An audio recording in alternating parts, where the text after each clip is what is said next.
Hello, everyone. It's so good to be with you today, and I'm so excited for this video. It's been quite a journey lately, a lot of insights coming through.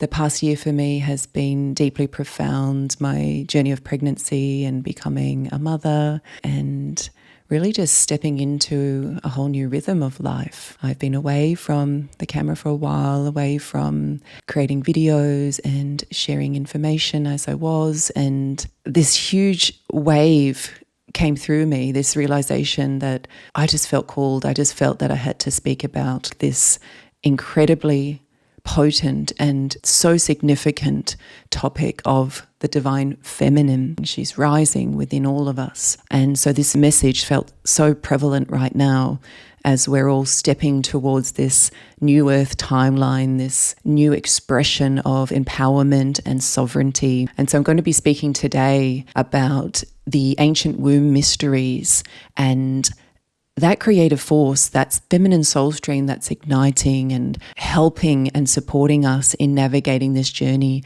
of gnosis and remembrance. And so she's rising within us all right now. And it's palpable. We can feel it. And as this last year has been teaching me, that presence is within all of us, whether we are male or female, whether we are mothers, whether we are not. And it's an eternal flame that lives, that endures within our hearts and within every cell of our being.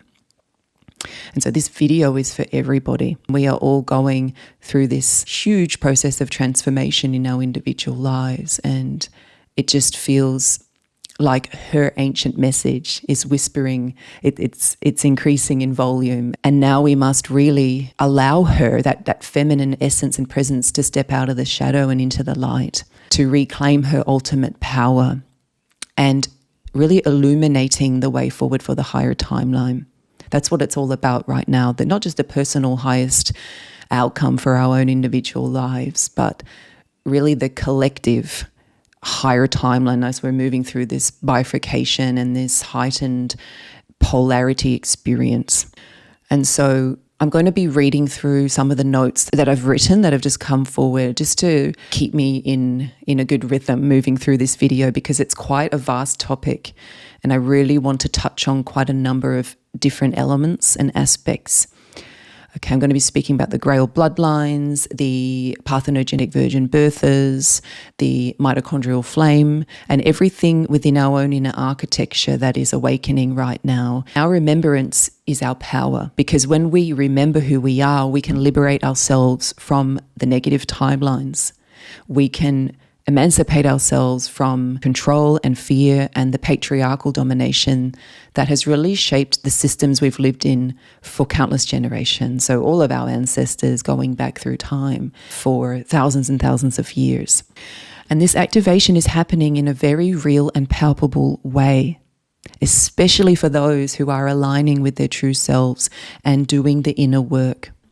And I see this activation happening in a trifecta of ways.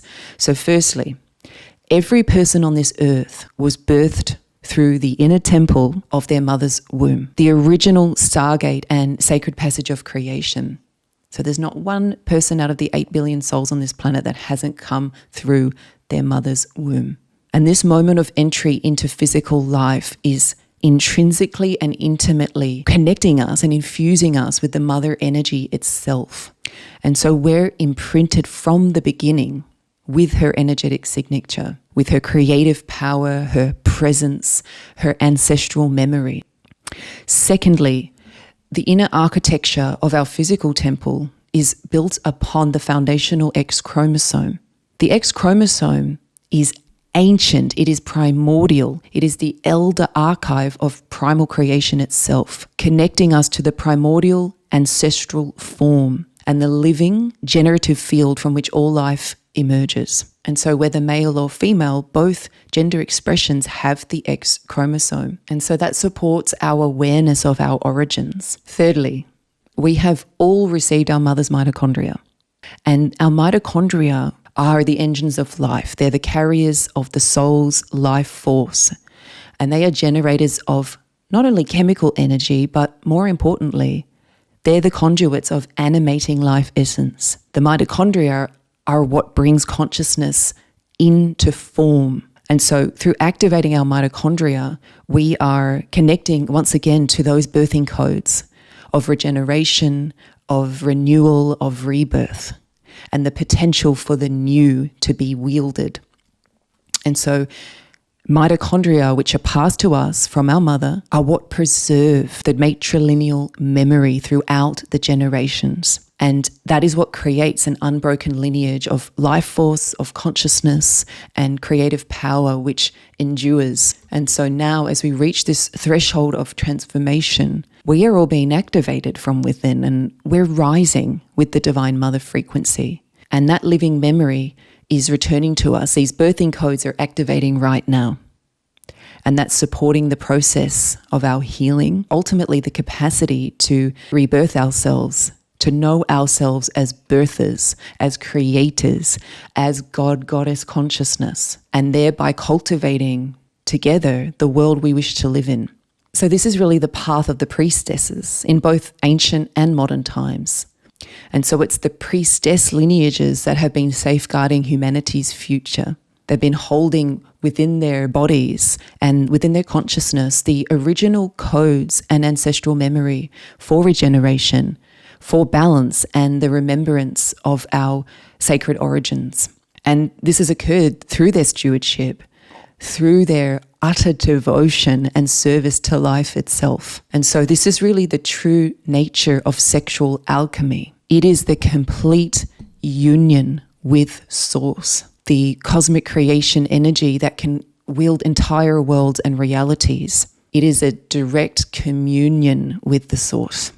And so this is what is helping us, this living memory within our bodies, within our wombs, within our field, that's helping us liberate us and our consciousness from the patriarchal mindset and the world that we've been living in that is severed from the true mother energy, and that has also been enmeshed with a false father principle of control and dominance. We have to remember that the false father, the system, the patriarchal structures and authority that we've been living under is not the true father energy either. Okay, that is a distortion of the divine father emanation. And so many of us on this earth have been living out existences where we feel orphaned from the true cosmic parents. But that is changing. Okay, and so we are seeing a movement away from organized religion, institutions, and systems of control that have disregarded the feminine spirit for so long. And we can see this purposeful suppression of the divine feminine spirit when we look to prominent female figures in the historical and spiritual scriptures and texts, like Grandmother Anna, like Mother Mary, and the virgin birthers of the Essene lineages. And there are so many more as well. These beings were gradually stripped of their power, their authority, and their spiritual sovereignty, because they were the ones who were reduced to passive symbols. And they were the ones that were sidelined. And this was done to dilute their true power as conscious participants in divine creation. And why did this happen? Well, they were the most advanced initiates of sacred knowledge and the mysteries of Immaculate Conception and divine embodiment. So they were so powerful, okay? They were the antidote to the patriarchal mindset. Okay, their legacy and memory was a culmination of countless lifetimes lived in devotion, in service, and spiritual refinement. They were living portals. They were vessels of immaculate creation. And it was through them that the higher dimensional avatar souls could enter physical form. Beings like Yeshua ben Joseph and many, many others that were able to anchor themselves within the earth plane because of that temple technology of their womb, of their mitochondria, in communion with the source, meaning that there were no intermediaries. The connection was absolutely pure. And this was through the purity of sexual alchemy and the sacred marriage with the source of their body, their mind, their heart, soul, and spirit. And so fertility was expressed as an eternal spiritual interface, a living flame, igniting the sacred possibility to create life from life itself. And so fertility, as we experience it today, is really an opportunity to experience ourselves as creator gods, a bridge between realms. And so the original virgin priestesses, the virgin birthers, white tantra lineages, and the initiations of the womb mystery schools speak to this forgotten science of consciousness, where creation emerges through coherence, through purity of intent, and embodied union with the primal source of all life. And so the original Grail Bloodlines were safeguarding and are safeguarding this legacy throughout time. And one of the biggest insights that has arisen within me through this past year of pregnancy and stepping into motherhood and all of the internal transformation that I was going through was really the realization that at the heart of generative creation is awakened mitochondria. It is the ancient intelligences, the mother code within ourselves. And so these structures that are all through the body, within all of the cells of our bodies, they're in service to the primordial cosmic technologies that are embedded not only in women, not only in the feminine temple, but in all beings, regardless of gender. Remember that we receive our mitochondrial inheritance from our mother, okay, and it connects us all the way back through our matriarchal ancestral memory. It connects us to the evolutionary intelligence and the continuity of life beyond linear time. And this is why our mitochondria represents the path towards our self-actualization and together birthing the new earth timeline, because they're holding those birthing codes of regeneration, of rebirth, and creating something new from the totality of what we hold inside. And so these virgin birthers, these original priestesses, knew how to connect to that technology, that temple technology, that mother intelligence of our spiritual source. And that is how they embodied the most advanced sexual alchemy. The ecstasy that they were experiencing, that's what arises from pure remembrance and perfect alignment. Okay, it's not the sexual arousal or transient feeling we have localized in the body. It comes from sexual union, a complete creative merging and surrender to the source, to the primal source, with absolutely no intermediaries whatsoever, only a direct connection and in service and devotion to that higher mission, to that offering, okay, of exalted and expanded state. So it's never about the self, okay? It's always about the whole. And this is why this knowledge has been buried for thousands of years. It is so powerful and profound. And so if we were ever to find out about this power within us, then the system, the framework as we know it of society, of the patriarchal mindset and systems, it wouldn't exist. And so if you were drawn to this video, then you are likely one of these beings who are holding these codes and these awakened memories. You may resonate with the path of the priestess. You may be hearing these ancient whispers in meditation, in self-reflection. Okay, you may be having moments of deep soul clarity and memories coming through, remembering your lifetimes as priestesses. And this is where we're going to reclaim our true source of power.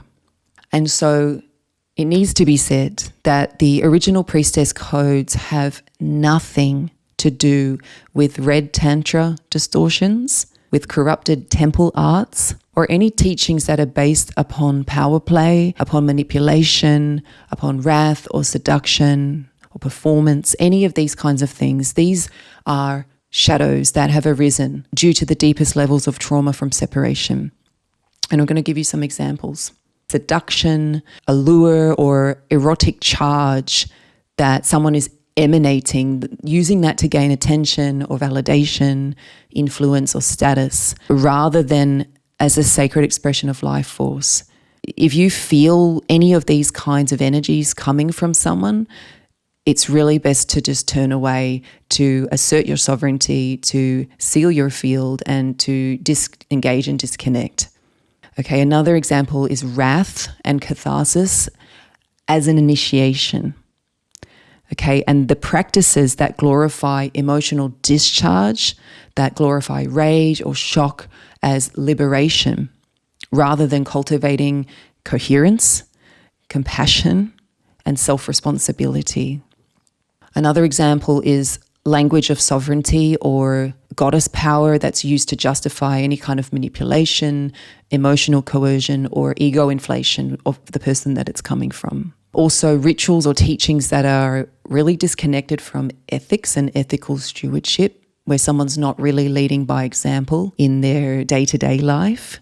Okay, the humility, the self-responsibility and integrity, this is what's most important. And we have to be so discerning right now, okay, because there's a lot of trickery. There's a lot of false light that's out there in the world, and it can be aesthetically alluring, but ultimately hollow at the core. And so we need to be masters at discerning, about reading between the lines and really feeling into the energies, how that feels in our heart, in our wombs, in our bodies.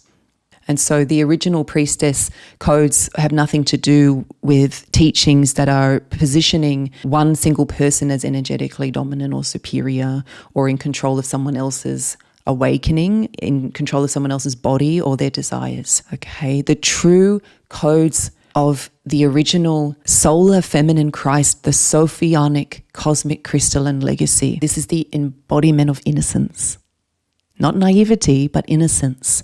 Again, it's like this disservice where these advanced initiates like Mother Mary, like Anna, like Sarah, were made to be passive bystanders, as though they had no clue what was happening to them in the process of immaculate, miraculous conception. And so they were painted as and depicted as these naive beings, powerless and sort of helpless, when that couldn't be further from the truth. And these beautiful feminine masters, they were in service to the highest good for all life. And so this path leads towards the higher timeline for humanity, because it represents the sacred marriage with Source itself.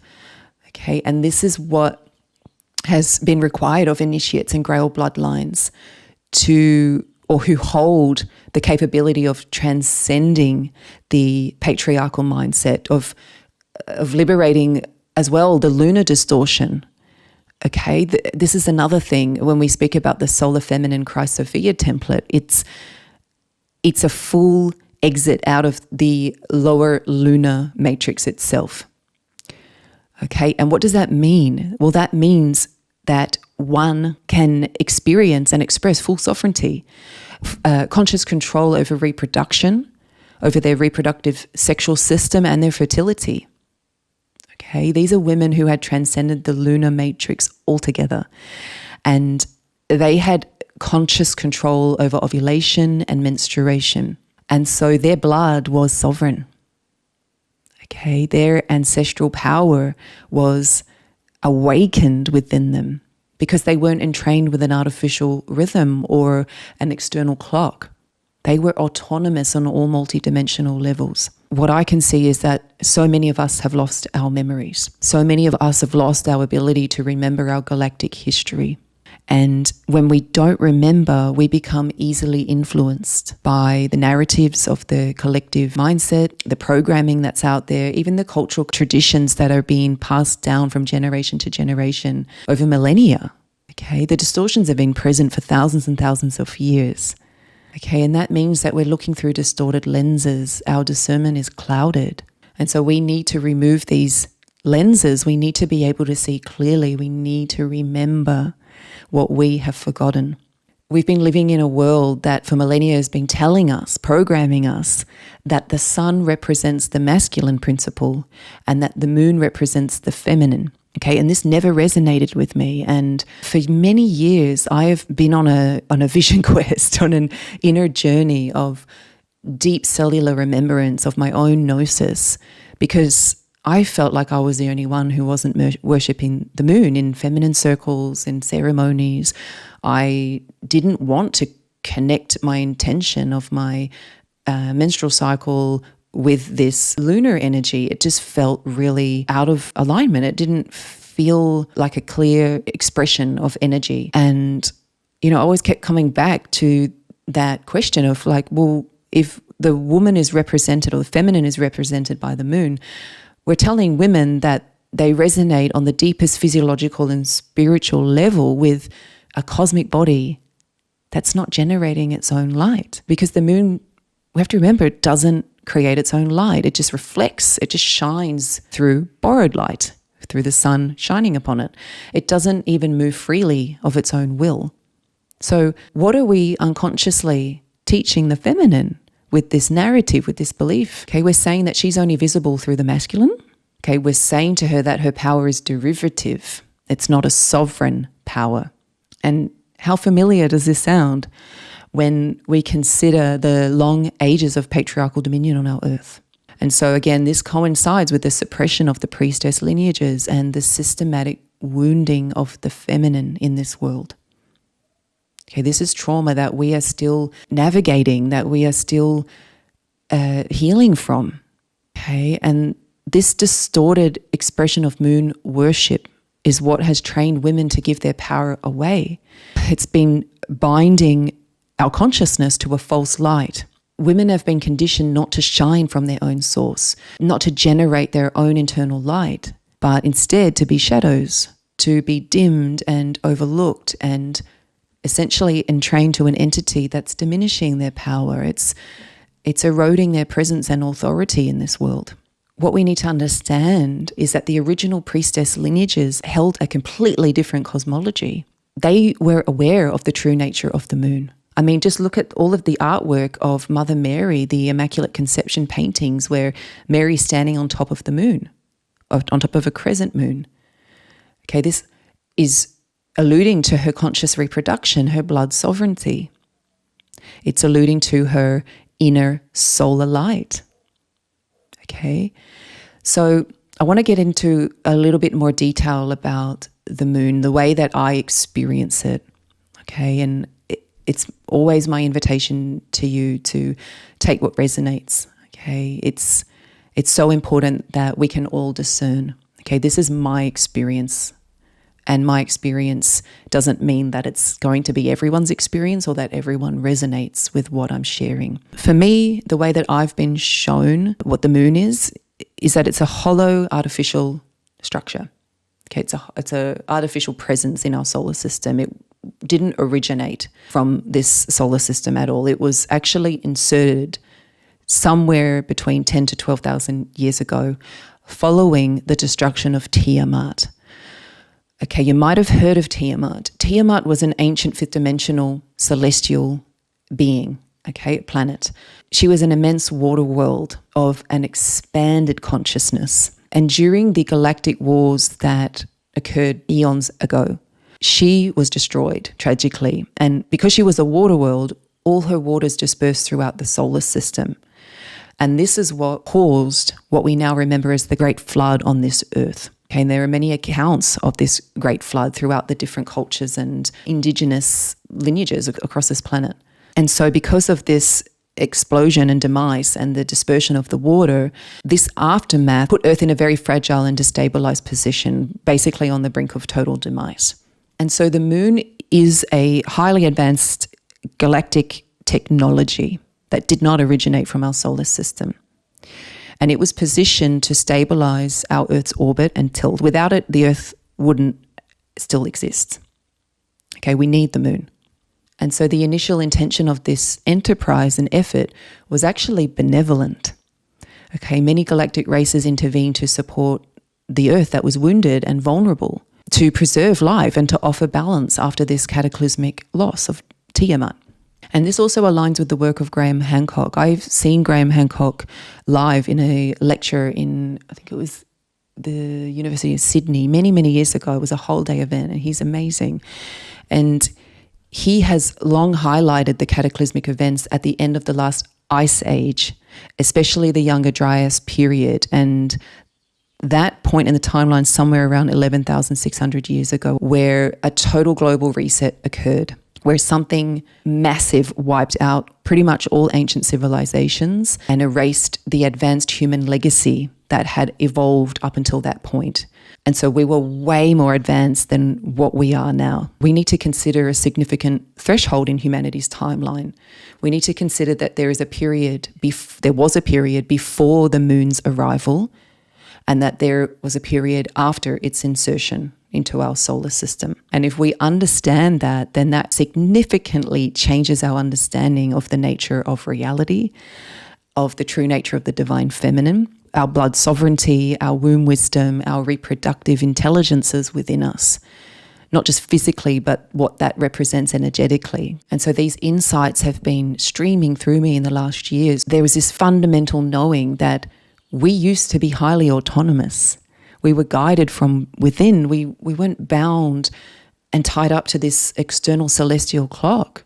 Okay, I remember lifetimes where I was and my sisters were dancing to the rhythms of the sun, of the earth herself, of Venus, and many of the celestial stellar bodies beyond that, beyond our solar system. And so what that meant for conception, which again is this is what represents our embodied experience as creator gods. It's one of the most empowering and powerful expressions of that temple technology. Before the insertion of the moon, conception was totally free from this mechanical constraint. In fact, it was fluid, it was free, and it was alive. And so then fertility was actually responding to emotional resonance, to spiritual alignment and the pulse of the natural world.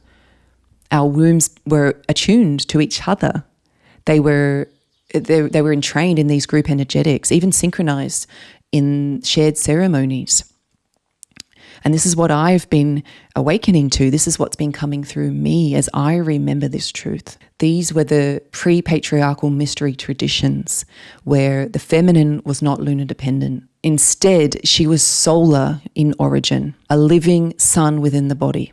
And so priestesses were trained to generate light through the heart, through the womb, through the nervous system. And in doing that, they were able to anchor consciousness directly from the source field, okay, back to the original point of cosmic creation, rather than reflecting an external authority, okay, because they were the center. They were the generator of creation. Their power didn't come from orbiting a masculine center. Okay, so the moon in this sense and in these teachings wasn't worshipped. It was understood. Okay, and there is a big difference between worshipping something and understanding something. And so we knew that it governed the cycles and the tides, but it was never meant to be seen as our origin. And so when we became entrained with this lunar consciousness, when the feminine became bound to it and it became the dominant narrative, this is what later became the false feminine symbolism. And as those patriarchal timelines strengthened and solidified, women were conditioned away from their solar inheritance. The feminine was taught not to shine from her own source. And so this rendered her really a shadow of her original radiance. And so for those of us that are still deeply connected to the moon as a source of ritual and strength, this awakening process right now may be feeling like an estrangement from some of these ceremonies that were once actually feeling quite empowering and supportive, because at the core, they're really not serving true sovereignty. And we must recognize right now that we are in a time of transition. We're really questioning the nature of reality. What is real? Okay, because if we have acquired these beliefs from what we've learned from an outside source, okay, even if those sources are quite ancient, you know, like we've looked to different kinds of traditions and texts, still we need to trust our own inner gnosis as the highest authority. And we need to peel back those veils to continually expand our horizons and tune into our authentic stream of soul memory. Okay, and that will never come from anything outside of us. And even the greatest masters and avatars that ever walked the face of this earth were always speaking these truths and reminding us that we are all God beings and we no longer need to give our power away. And so now more than ever, we need to remember ourselves as creators. When we activate this inner gnosis, we actually ignite our solar flame codes of our DNA, and we awaken the original diamond crystalline blueprint and structures within us, within our cells, within our light body. Okay, and this is how so many of us now are feeling so empowered and liberated from a lot of the density, a lot of the heaviness that's been occurring for many, many generations. And this has been happening quietly among us, and there are so many of you that are these original Grail and Priestess initiates, okay? And these memories live on in you, and you're carrying that antidote. And so it is my intention in speaking into this today that this may serve as an activation, as something that helps you to remember who you truly are. And so many of us who are reclaiming these priestess codes are working towards exiting the false lunar dependency. Okay, and they're the ones who are now restoring their solar sovereignty within the feminine body, illuminating their own eternal source from within. And so this is what connects us to the crystal genes of our mitochondria. It's crystallizing, really awakening the light potential within us, because really they're the creative engines of our bodies. And so this tremendous potential is alive within all of us. Okay, it's coming out of dormancy and into activation. This mother energy and legacy is awakening within us. It's been passed from our mother to us for a reason. It's been safeguarding this legacy for an eternity. Although the birthing codes are present in men through the mitochondrial inheritance that they receive from their mother, they are more amplified in women. So I've been shown. Okay, the highest concentration is in the egg cells within the womb, and there is this process of matrilineal embedding.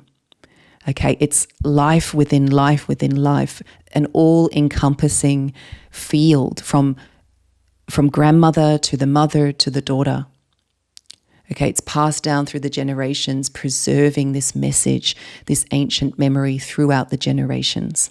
And this is so beautifully and artistically depicted in the Matryoshka dolls that have been around, I think, since the 1800s. You know, it's just such an exquisite depiction of this temple technology, this matrilineal inheritance that we receive as a daughter developing in the womb of our mother, whose egg cell that became us was actually within our grandmother. And so we have this all-encompassing protective technology and intelligence that's basically sealing and safeguarding this legacy. Okay, and that is what's strengthening this message of the mother. And so now the invitation is for us to listen to what our ancestors have been working towards for millennia, to hear the prayer that lives deeply within ourselves, that's always been guiding us, that is here to direct us towards the higher timeline. We're not doing this alone. As much as it may feel like we're isolated individuals, we are not alone. So we are being reminded of what is possible in an era where so many of us have forgotten and so many of us have lost our way. And this is quite literally the dark ages that we've been living for so long, and now we are here to return to the inner light of truth. And so we're here to reclaim our power as the true light bearers, okay, taking the lead in our awakening journey. And so I've shared about this in previous videos, that our mitochondria that we receive from our mother generate more light than the surface of the sun per cubic centimeter. Okay, and what is that telling us? That our spirit, our spiritual light presence is meant to be alive and coherent in the flesh. Okay, we are these solar radiant generators of energy. They're the engines of the soul. They are the technology within us that helps us to seal spirit into the flesh. But they are also the technology that support us in remembering ourselves as creators, as we remember ourselves as avatar beings and wield our greatest creations, our visions, not just through the reproductive system in birthing a child, but through the voice, through the heart, through the hands, through our art, through all of our physical manifestations. This is the mother's legacy. And so this is asking of us to harness the power of our body temples and this divine design that's been bestowed upon us as our birthright. It's the right, our natural right, because of our existence, because we've been born. okay, to reclaim and remember, to activate the primal mother energy within our cells, within our mitochondria. And interestingly, the phosphorus that's in our body, okay, phosphorus means light bearer, light carrier, okay, and it was personified by the Greek god Phosphorus, who's a man carrying a torch, okay. It's that symbol of illumination. Okay, and phosphorus is one of the most abundant minerals in our body. There is no longer any one external source that's carrying the torch for humanity. We must awaken to our goddess consciousness. And in order to transcend the cycles of suppression, of disempowerment that we have been experiencing for so many generations, we must remember who we really are. We have to remember our purpose. We need to cultivate clarity and coherence and lucidity, remembering ourselves as creators, not passive bystanders, instead these conscious participants in our awakening journey, creators of our own reality. The Grail Bloodlines and the Priestess lineages represent the eternal flame of the Holy Mother. And at this time, as we reach this threshold of awakening across the earth, she is rising and humanity is starting to wake up and remember. So this is literally the process of illumination, the Homo luminous soul, okay, the luminous ones. It's where we actualize ourselves through the light that we hold within. It's the soul accretion through the cellular matrix of the body, where we hold our physicality, but with it we hold the full expanse of the soul within it. And so this invitation right now is to remember ourselves as self-sourcing creators and to awaken this most advanced temple technology of the body and to be once again this living interface with the source. And as we struggle to do this, you know, going through all of the challenges of the spiritual path and awakening and healing, we realize that this doesn't just happen on its own. We can't just click our fingers and it happens. We're born into this world which for thousands of years has upheld a system that continually pushes back against our empowerment and our consciousness awakening. And that's why for so many of us, accessing this power, not just as women, but as men as well, has been so difficult. It's been enshrouded in pain. It's been held in shadow. And so as we all know, and we have all been feeling, this system is really what focuses on profit and control and creative disarming rather than nurturance and balance. And so this system is what's really been suppressing creative freedom, extinguishing the feminine flame, and attempting to erase these ancient birthing codes, because the agenda was always to dismantle the legacy of the true priestess teachings. And so now as we get closer to this threshold, I feel the voice, the presence, the all-encompassing love of the Cosmic Mother really speaking to us louder than ever before. And she's calling back all of us, all of her children, to her divine embrace. Okay, it's her unconditional love, and the love that we feel, the compassion and the nourishment we feel, that is what helps us to turn away from this system that doesn't support our spiritual evolution or creative sovereignty. And so as you and many of the beautiful light beings in our community are moving forward on this higher timeline, shining of their own source, really elevating their frequency, being empowered, you know, this is met often with resistance, because shining bright, like it or not, we're really going against the current of what's been established on this earth and really the direction of what the majority of the world is moving in. Okay, and that can be quite triggering for those around you.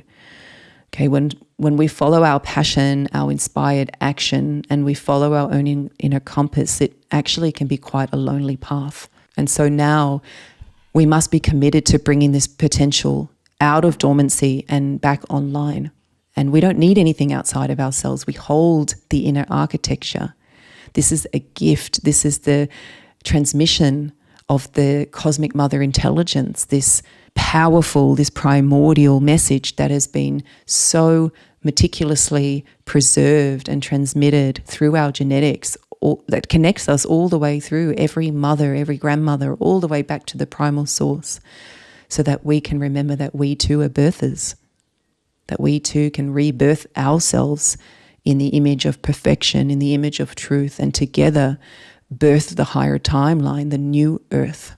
And so now we must reclaim our power anywhere where we've given it away to anything on the outside, anywhere we've looked for a false authority outside of ourselves, or for someone else to carry the torch for you or to show you the way. Only you can do this for yourself. And my message here today is for you to remember that you have the capacity to shine bright, to become clear on who you truly are and what you came to create here in this life. And so this is not just about feminine awakening. It's a forward movement towards inner divine union and the healing of polarity and a return to the unified field of divine love. And this is why the masculine depiction of the sun as male and the moon as female has done us a great disservice, because the female and the male are both enveloped within the solar radiance. They both come from the same source. And humanity's journey towards the higher timeline of healing and liberation relies on you and upon each being discovering their unlimited potential within themselves, where all men, women, and children start to remember themselves as creators, start to feel sovereign once again, and realize that they have the capacity to birth and anchor their visions and dreams into the earth plane. And so I hope that this message has been supportive for you wherever you find yourself on your path in this present moment. And so thank you so much for being here with me today. I am sending each and every one of you so many blessings of light, of expansion, of divine love. And may you be blessed. May you feel the power that is enduring within you, and may it continue to grow. May your light continue to grow each and every day.